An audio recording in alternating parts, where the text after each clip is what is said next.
succession has been the epicenter of some of the biggest scandals in history. Most of the peaks and troughs of the monarchy's existence have been predicated on crises involving illegitimate children or fights over who should exceed the throne. There's been abdication, enemy blood relations. George V, he is cousins with Nicholas, the Tsar in Russia. He is cousins with the Kaiser. And teenage ascensions. Victoria would have had to have an enormous sense of strength to integrate those two parts. I'm now queen, and I'm coming into my own womanhood. That takes some doing. So as royal commentators dispel the myth of the monarchy. If you're a child in the royal family and you're hoping to grow up and go to an ordinary school, you can forget it. They ended up with the king doing the conga round the staterooms of Buckingham Palace. Experts will break down key archive from crucial moments in royal history. It was a fairy tale created by the Grimm brothers. Anybody entering the royal circles needs to come with their A game. So prepare to discover what actually happens when blue blood runs red. What have you been doing in here all day? This is the Royals Revealed.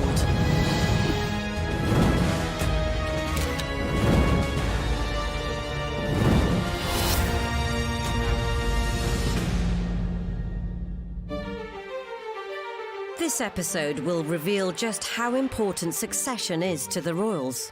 Elizabeth, she knew that her situation as a very young woman becoming the monarch of what was still then a pretty big empire paralleled her ancestor Queen Victoria.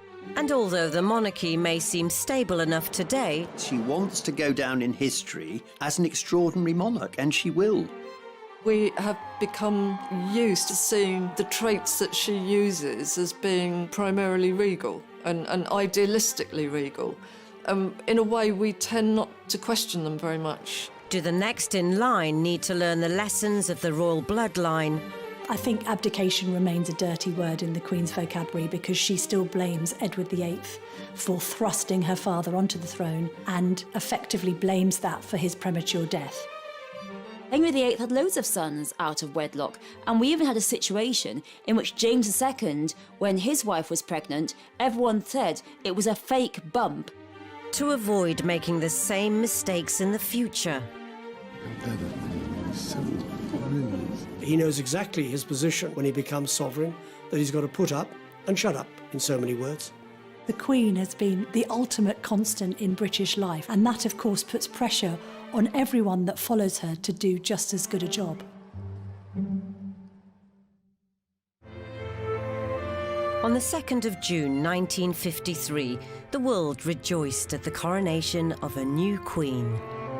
Coronation in 1953 was a tremendous morale booster. There were street parties up and down the country. There were beacons up and down the countries. Everywhere you looked, there was flags, there was bunting, there was happiness. People were happy because it was a terrific day. One of the most important coronations of the last century, given that it's led to this record-breaking reign by Elizabeth. Nearly 7 decades on, it's almost impossible to conceive that there was a time when she may not even have taken up the mantle of monarch. Elizabeth II was brought up as a little girl who was never intended to be queen. Her life was one to be of an aristocratic marriage on a big estate in the country, and everything changed when she was 10, when her uncle Edward VIII abdicated. He risks the power and the glory of his position and creates the greatest British crisis in centuries as he clashes with cabinet and parliament.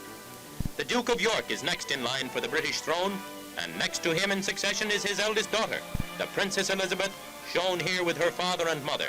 She was just a little girl, and she and her sister Margaret were at home, and they heard people shouting outside, and they went to ask a footman, what's happening? And the footman said, your uncle Edward VIII has abdicated, and your father is George VI. And Margaret said to Elizabeth, does that mean you'll be queen now? And Elizabeth said, I suppose so. Princess Elizabeth to go from being third in line to heir, aged only 10, must have felt quite destabilising, because I'm wondering whether the behaviour of those around her would have shifted gear, because she'd have gone from being an aristocrat, minding her own business, to suddenly in the spotlight, and the attention on her to groom her behaviour for her path to the throne would have been of paramount importance. However, within the family there had always been a precautionary nod to the notion of a potential succession. Edward VIII was considered a bit of a playboy, and there wasn't much prospect of him marrying and having children when Elizabeth was a young woman. George VI, mindful of this, didn't necessarily think that he would take the throne, but thought that the throne would pass from his brother to his daughter. So Elizabeth did have lessons in constitutional history and forged a bond with figures like Winston Churchill, even as a child, because there was this sense before even George VI became king that she would be next in line. Now, a lot of that framework and structure may very well be about protocol, how to behave, which knives and forks, all that kind of stuff, how to, greet heads of state. What might not get as much attention is her emotional and psychological well-being, because this is still a little girl growing up in this environment where suddenly she's got a lot more to think about. And at 10 years old, what are you thinking about? Hanging out with your sister, maybe hanging out with your friends, and thinking about playing. When Elizabeth was growing up, she would have sensed that what you can do and what you can't do is very clearly defined. She couldn't mix with people outside the royal circle. As Elizabeth watched her father take his reluctant place in the line of succession, it was a time of mixed feelings, particularly towards her uncle Edward. So you definitely see, I think, a general resentment in the whole country of Edward VIII of abdicating, but also within the feelings of Elizabeth II. She really did feel that her uncle had left them in the lurch, had left her father doing a job he perhaps wasn't entirely suited for. But in the long successional history of the monarchy, George VI certainly wasn't the first to ascend the throne in remarkable circumstances.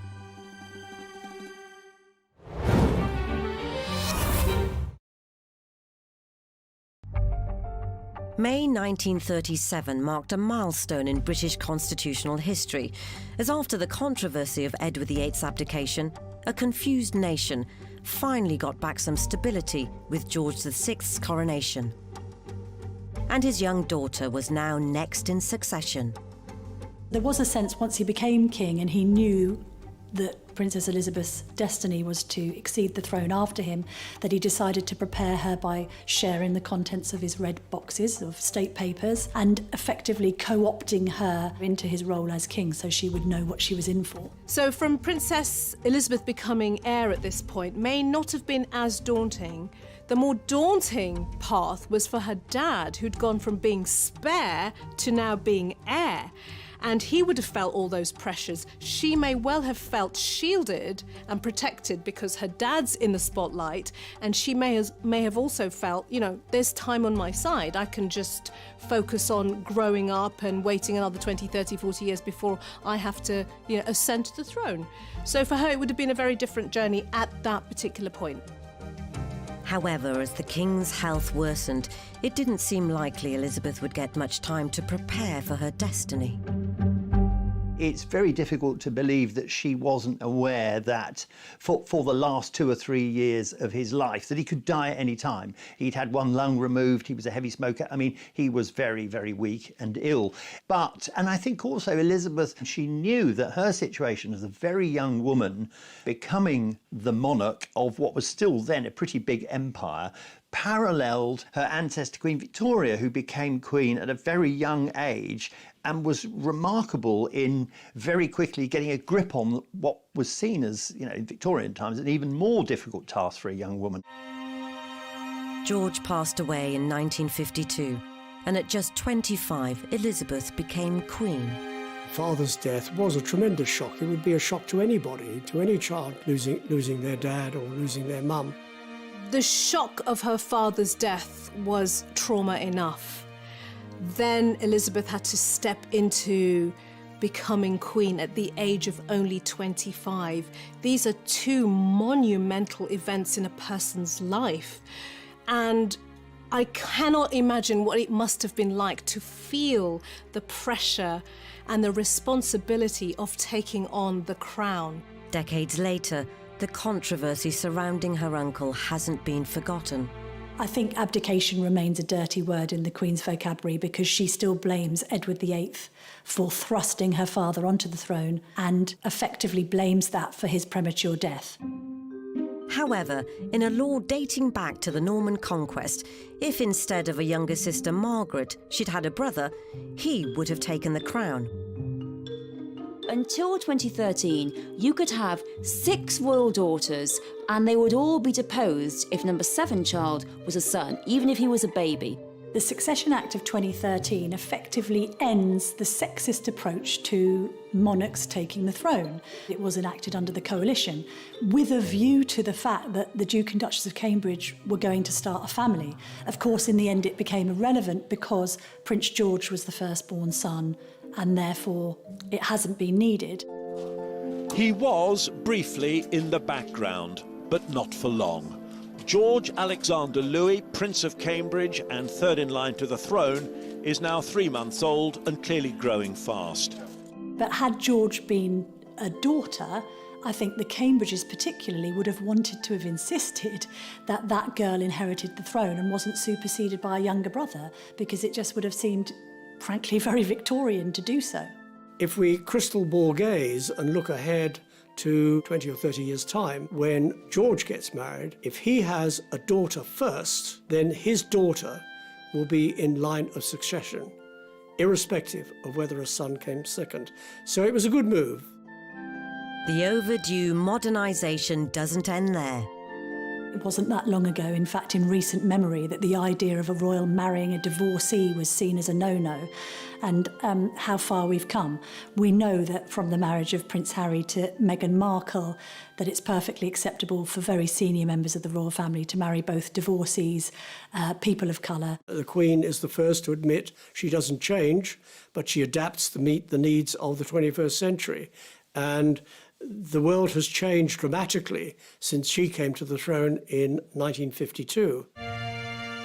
However, the monarchy is still far from adapting to all societal child-rearing trends. Convention dictates that so-called bastard children, to use the old-fashioned terminology, don't have equal right to those who have been conceived and born in wedlock. Now, that might seem extremely old hat and traditional, but it's the way it's happened for centuries. And in fact, most of the peaks and troughs of the monarchy's existence have been predicated on crises involving illegitimate children, or indeed fights over who should exceed the throne. Henry VIII had loads of sons out of wedlock, and we even had a situation in which James II, when his wife was pregnant, everyone said it was a fake bump and that the baby was snuck in a hot water bottle because she'd never have a real child inside the wedlock. So the British monarchy's big problem has been trying to have a child on the right side of the sheets.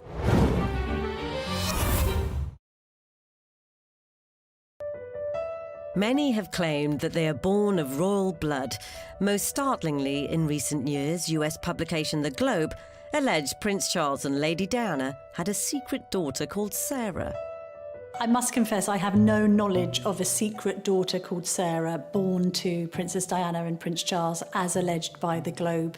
I think that's just perhaps a headline too far, a conspiracy theory that has been widely debunked and isn't given much respect. The monarchy has clearly stabilised since, but some of her predecessors had a fight to get to the throne in the first place. Not least, much heralded leader, Queen Victoria. Queen Victoria was someone who really turned the fortunes of the monarchy around. And Victoria was also seen as the monarch of empire. This was the moment in which the British Empire became the race for land, oppression, conquest, looting, and Victoria was this queen over it all. Yet photos from the latter half of the 19th century don't exactly radiate an effervescent leader. I think, like all Victorian photographs, they probably took about half an hour to take the photograph. So they're quite carefully posed. And I think people get this image of Queen Victoria with her rather stern look and the black clothing and the upswept hair. Her personality was in many ways quite the opposite. Victoria was also the queen of spin. She recognised the importance of newspapers, of image, And Victoria's image of herself, the pictures that were produced of her, really they created this vision of a virtuous, perfect queen. The power of Victoria's image was such that one picture of Victoria and Albert with a Christmas tree meant that the Christmas tree went viral, and after that everyone had to have a Christmas tree when they never really had one before. Victoria made herself, to use very modern parlance, into an influencer. However, this influence Victoria held over her empire and her public only came to be after perhaps the most complex and unlikely route to succession in the history of the monarchy. Queen Victoria was never meant to come to the throne. You have to go back to her grandfather, George III, who had 7 sons, 6 daughters, and by 1800, this lot, 7 sons, 6 daughters, all adults, had produced between them 56 illegitimate children and 1 legitimate heir. And this one child, Princess Charlotte, she died just after childbirth. And without Princess Charlotte, there was not a single other child. So the race was on for someone to create a new heir. All the uncles, all the sons of George III suddenly thought, I need to get rid of my mistress, marry a German princess as a Protestant, and then have a child, because if I have a child, I'll get loads of money and pay off all my debts. So it was pretty mercenary, really. And an unlikely sire came to the forefront as Edward, the Duke of Kent, set out on a marital quest. He's only really got a small potential amount of possibilities.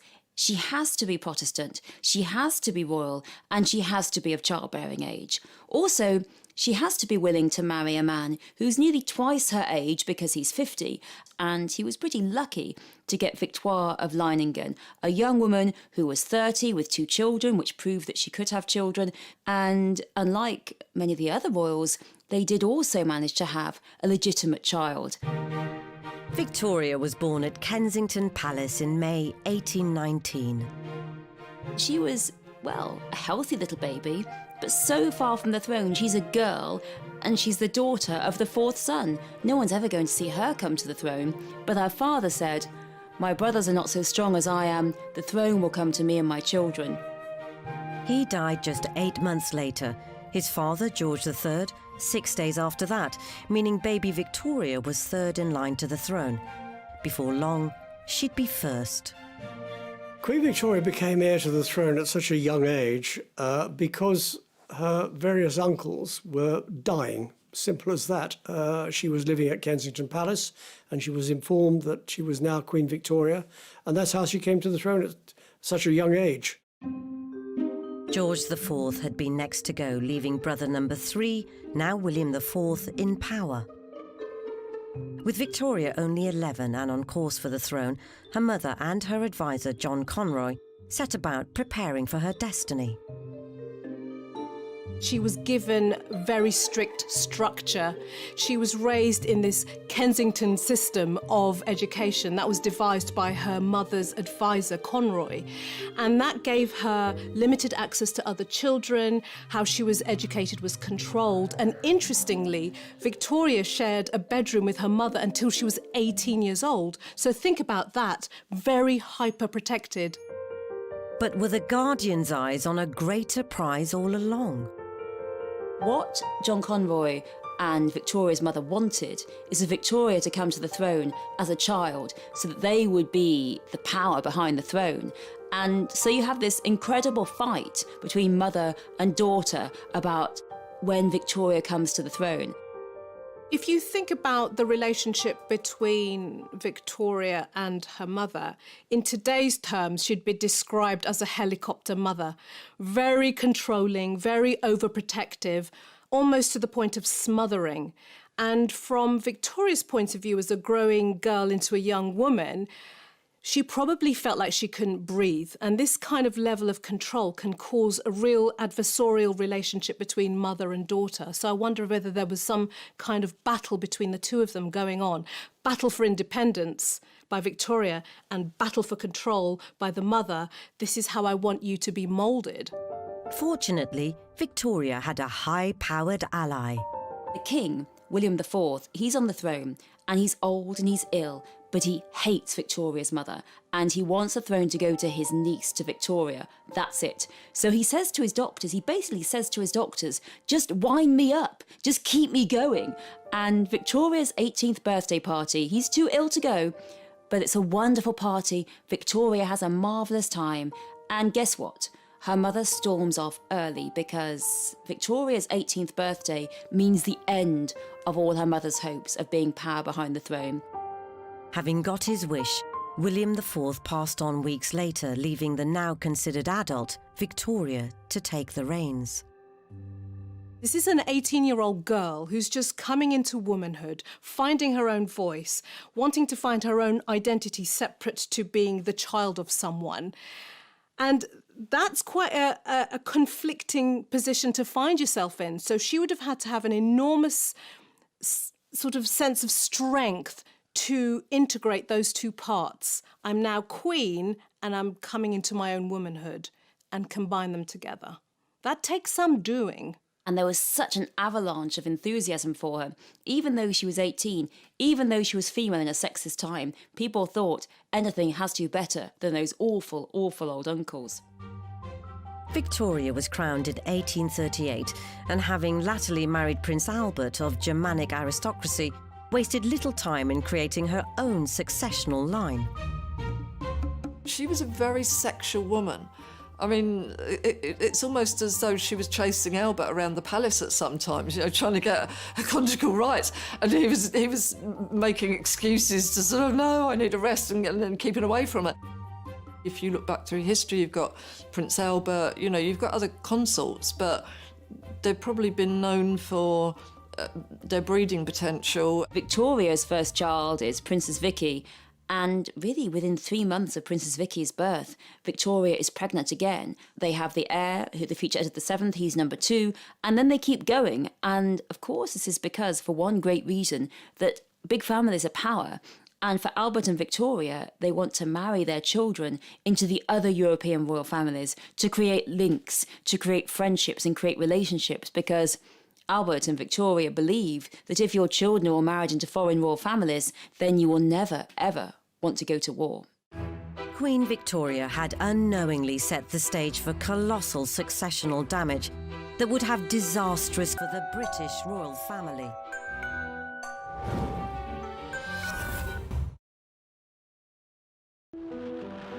Queen Victoria's idea of breeding harmony into Europe may have spectacularly backfired, but she was never very keen to promote their duo-nationality lineage in public anyway. Victoria and Albert are very clear to say that they're a British family, that they only speak English at home, that they have nothing to do with Germany. It's just Albert was from there. But Albert does speak German to the children, and you might say it's quite a good idea. After all, in his view, they will all end up married to Germans, so they might as well learn how to speak to their future spouses. And the royal family is really quite a German one at heart, even though in public show it's always very English.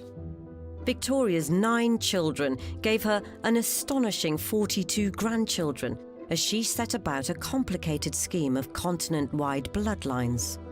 Queen Victoria was an arch matchmaker, and she wanted all of her children married into royal families across Europe. Of course, spreading haemophilia as they went, but never mind about that. And you have a situation thus that all of the monarchies are even more interrelated than they ever were. Though her family was spreading the seed far and wide, Victoria herself lived a much more reclusive life after Albert's death in 1861. She was desperately in love with Albert. Her world came crashing down when Albert died in the early 1860s, and nobody saw sight of her except her private secretaries and her prime minister. Though ever the proud queen, she was adamant to appear one final time in public for her Diamond Jubilee in 1897. By this time, the lady was pretty large, and so Thanksgiving service at St Paul's Cathedral had to be conducted with the clergy and the congregation on the steps of St Paul's, while Queen Victoria remained in the carriage because she couldn't actually be got out or even attempt to make the steps into St Paul's. Victoria died in 1901, but would her international royal legacy continue? After Victoria, her son Edward VII becomes king, then his son George V. And George V is the king for the First World War. And you have a situation in which he's related to all of the royal families through his mother's matchmaking efforts. He is cousins with Nicholas, the Tsar in Russia. He is cousins with the Kaiser. Unfortunately, it was anything but happy families. It actually accelerates and intensifies the possibility of war because all these monarchies are related and all of them are saying not just why has Britain got so much, they're also saying why has our relation got so much. By 1917, the line of royal succession saw Queen Victoria's grandson, George V, now 7 years into his reign, with the world at war. Often during his many tours of the front, His Majesty went up into the danger zone and saw the field artillery at work. King George V and Queen Mary actually started the walkabouts. They went to hospitals, they met the common men and common women, people who were fighting on the front line, people who were injured, people who were recuperating in hospital. They were the king and queen of the people. Despite George's constant shows of support for his troops, there was another war raging back home, a direct result of Queen Victoria's mission to create royal allegiances all over Europe. The outbreak of World War I meant that many Germans living in this country had been seen as really the most marvellous people to have here. Overnight went to enemies, and overnight were hated and lost their jobs. And you actually see incidents in the early days of World War I in which the royal family are actually reported as spies. There was one in which there were said to be suspicious lights coming out of Windsor Castle, which was signalling, apparently, to German U-boats. Now, the police investigated and found it was just the vicar driving home from Windsor Castle, but still there was this appetite, this obsession, this anti-German suspicion, this febrile terror of Germans all across the country. Remarkably, George had visited Germany as recently as 1913. To spend time with their leader, Kaiser Wilhelm II, who also just so happened to be his cousin. The final straw came in June 1917, when an airstrike killed over 100 Londoners, and it was revealed the plane was called a Gotha.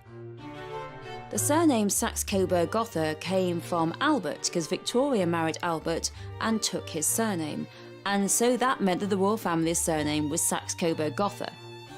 When your king's got the same name, on the one hand you've got a plane shooting up anything and everything because it perceives the British and Empire forces as the enemy, and it was felt highly inappropriate. Lord Stamfordham, who is the king's private secretary, was very good at judging the mood of the people and didn't so much suggest to the king, said to the king, the name has to be changed. Various names are talked about, usually parts of the country they're debated. Should it be Buckingham? Could it be Oxford?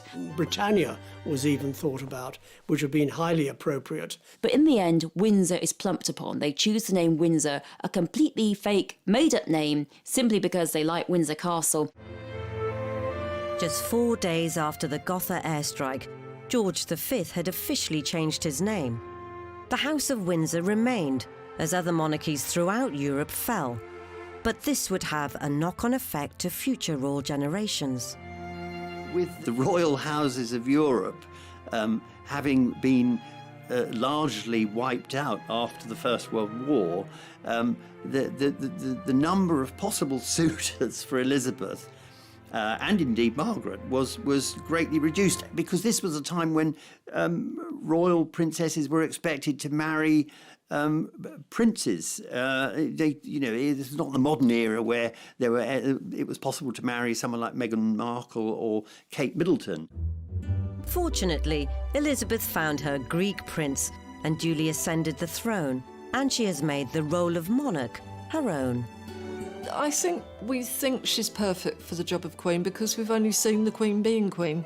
So that's what the job looks like. And in a way, we have become used and programmed to a certain extent as to seeing the traits that she uses as being primarily regal and idealistically regal. In a way, we tend not to question them very much. Even in her 90s, the Queen shows no signs of stepping down. The Queen is a deeply religious woman who swore her coronation oath before God and would do nothing to end that vow. So while she is of sound mind and body, she will continue to be Queen. I think she feels she's almost living in a sort of an heroic age. She wants to go down in history as an extraordinary monarch, and she will. However, one day the inevitable must happen. I think that we underestimate the destabilising effect the Queen's death will have on the nation. There isn't anybody on earth now that doesn't remember either a Princess Elizabeth or a Queen on the throne. That continuity and stability that the Queen has provided has brought great comfort to not only people in the UK but across the world. Plans have already been made for the Queen's funeral, though only a select few can know what they entail. Journalists are privy to the plans, but we're not allowed or authorised to discuss them in public, out of respect to the monarch, but also because we've been given the plans off the record in order to prepare from a broadcasting and media point of view for what will happen. All the royal deaths are very stringently planned for, or the funerals are very stringently planned for, with codings, with setups, and in fact that was the case for Diana's funeral, that it was based on the plan for the Queen Mother's funeral, because of course they hadn't planned for Diana's funeral. They had no idea that she died so young. What we do know is that on D+1, the day after the Queen's death, Charles will be proclaimed successor. Here we saw Prince Charles riding alone immediately behind the state coach carrying his parents, an upright figure riding quietly without flamboyance. Charles will be automatically king, but there will be a proclamation read from St James's Palace and from other parts of the country proclaiming him to be king, sovereign, defender of the faith, and then it will be formalised at his coronation. What form the coronation takes, that remains to be seen. There's also speculation around whether he'll actually be Charles III. Given what happened to one of his predecessors, Charles I, who had his head disconnected from his shoulders in 1649, having interfered with Parliament.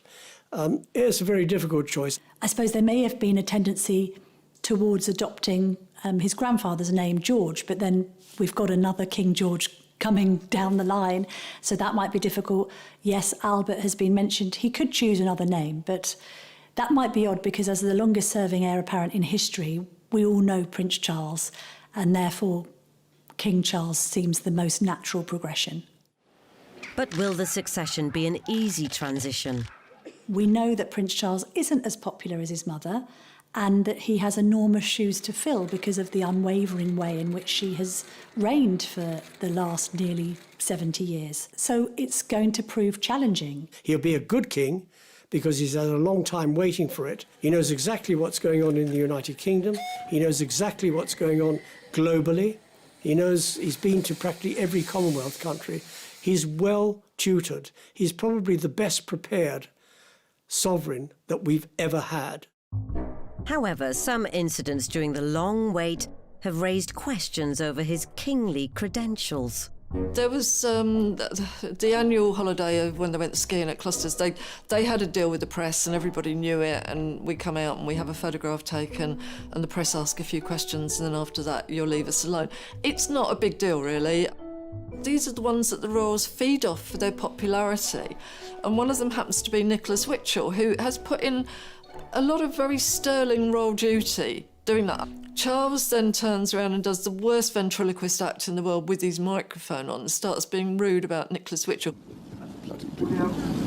I can't bear that. He's so brilliant. He started being the son, and his sons were more like the father.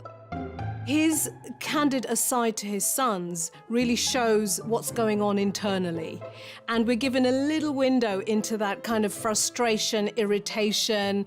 And I think he would have been horrified if he'd recognised in that moment that the whole world could hear what he was really thinking. And at that moment, you just want to say to Charles, inside voice, inside voice. I don't think that's the kind of side to the royals that we should be seeing. We probably know that it's there, but it puts them in the worst light.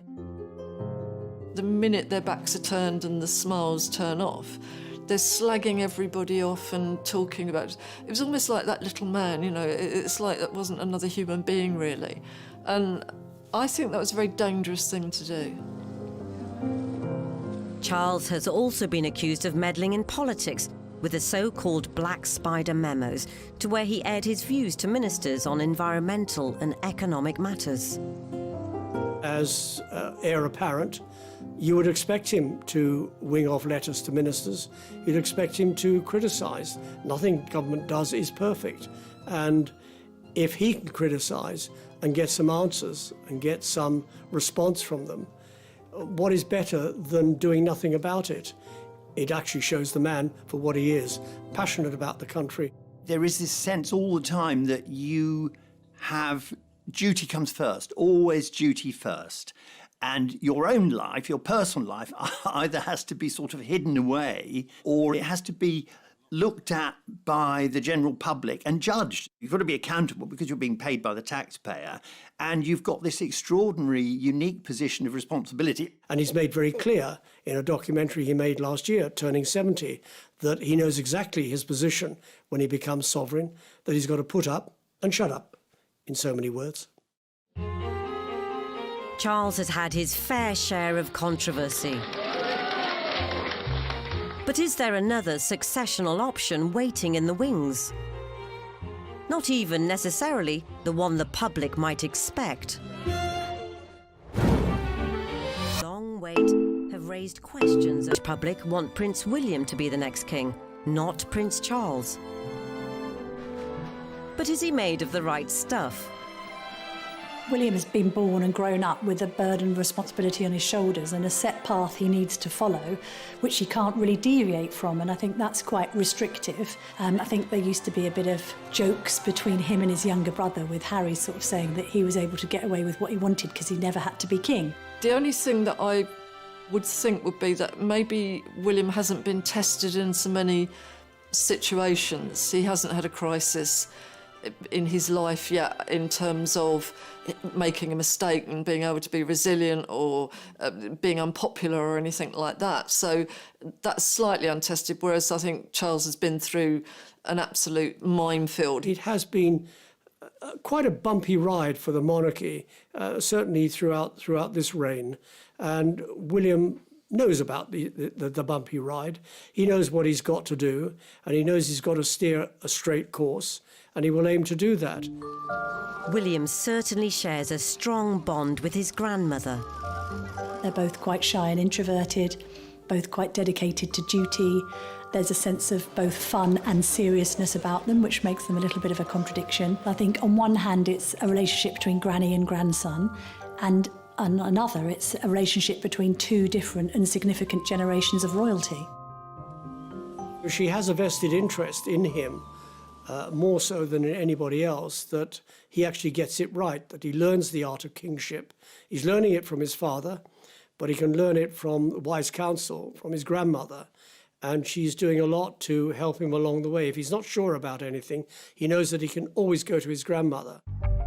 William's rarely put a foot wrong on his journey to the throne, but there's the odd exception. There was a moment where the Queen appeared to admonish Prince William for crouching down and talking to Prince George at Trooping the Colour, marking her 90th birthday.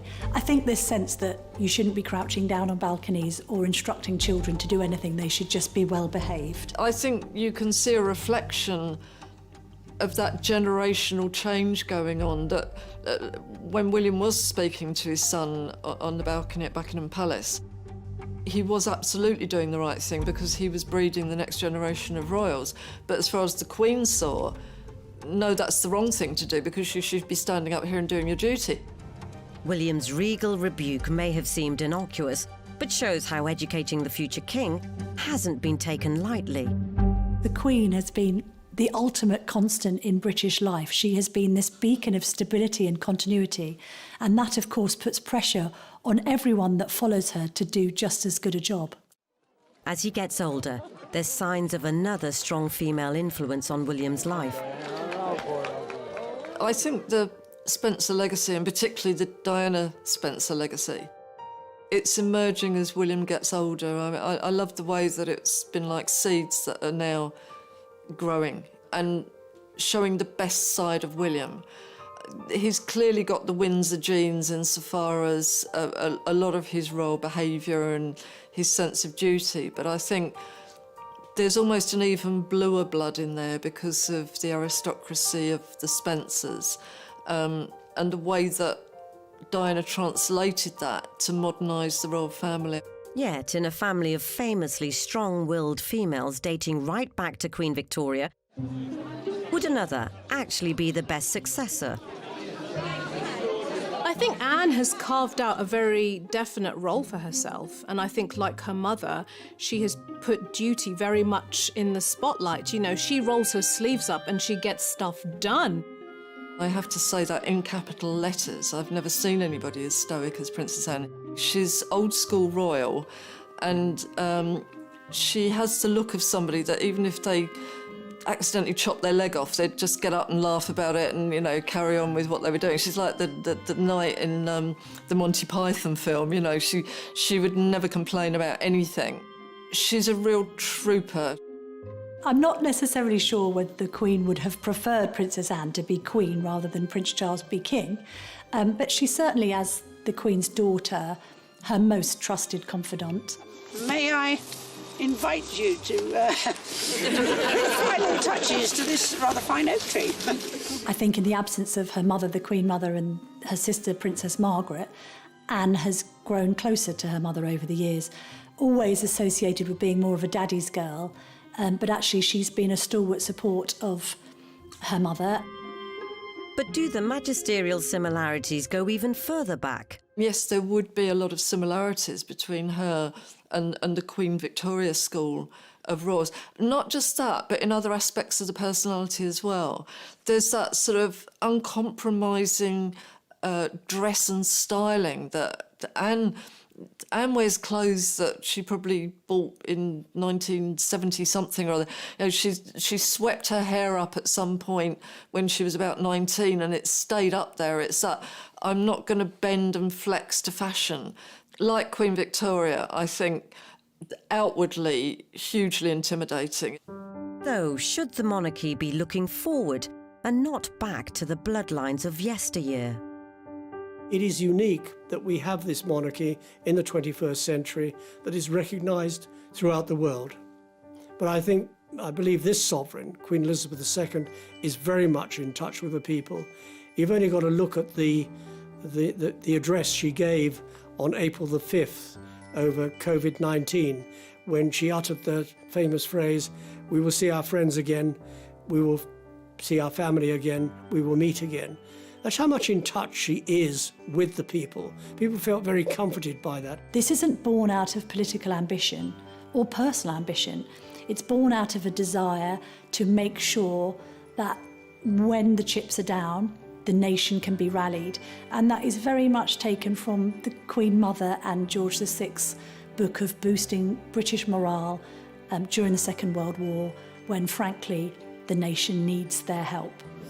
They're enduring, you know, we've had them a long time, and they are also willing to hold on to tradition while also behaving in progressive ways that we can then relate to. And as the Queen has always said, we're here for as long as the public want us to be here.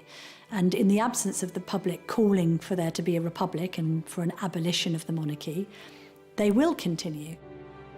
And so she overtook Queen Victoria's 63 years on the throne to become the UK's longest-serving monarch in 2015.